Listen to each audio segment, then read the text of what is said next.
Hey guys, Amanda here. Today I wanted to share with you 3 backcountry foraging tips I have for beginners.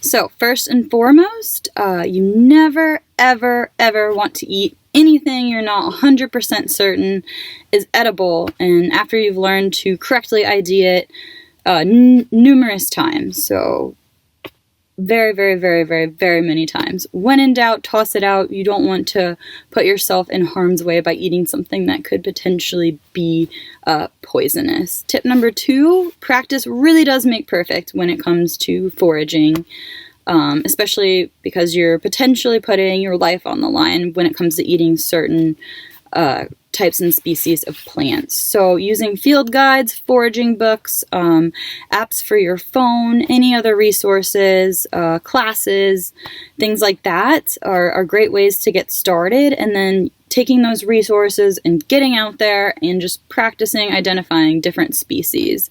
It's a great practice to then follow up your identification by consulting an expert and having them confirm or disprove and provide you with reasonings for why you may have improperly identified a plant. So weighing in with the experts before you ever consider eating something is a really smart decision as a beginner forager.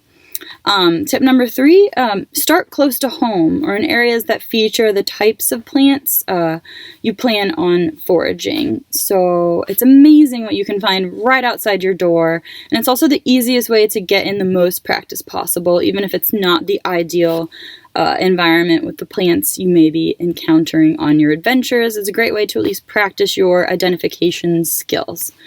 So to recap, 3 backcountry foraging tips I have for beginners. First and foremost, never eat anything you're not 100% sure of is edible, and after having identified it successfully numerous times. So my little mantra, when in doubt, toss it out. Tip number 2, practice really does make perfect when it comes to foraging.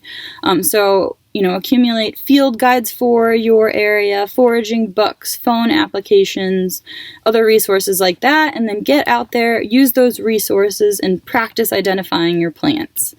Following this up by checking in with experts is a great way to know that you are properly identifying plants before you ever even consider eating something that you forage. You want to get the identification process really dialed down. And finally, a great tip is to start close to home. So right outside your door, nearby at your local park, wherever the closest nature access is to you will allow you the ability to practice, even if the plants in that area aren't going to be the plants you intend on foraging out in the backcountry. Practice does make perfect, so start close to home. So those are the tips that I have for you as a beginner forager. I'd love to hear any additional tips you might have to add to this, or if there's one of these in particular that kind of helped you out. As always, leave any feedback or suggestions in the comments section below. Thanks so much for watching. I'll see you guys next time. Hey guys, I hope you enjoyed this video. If you like connecting with other outdoor enthusiasts, you should definitely consider checking out Summit. Summit is a social network that brings together adventure junkies from all around the world to exchange stories, share advice, and inspire each other. You might even make some new friends too. It's kind of like Facebook for outdoorsy people, but with better privacy, no ads, no spam, and tons of extras. You can join Summit by going to summit.theadventurejunkies.com or by clicking the link in the description below. You can find me in Summit too, so be sure to say hi when you join.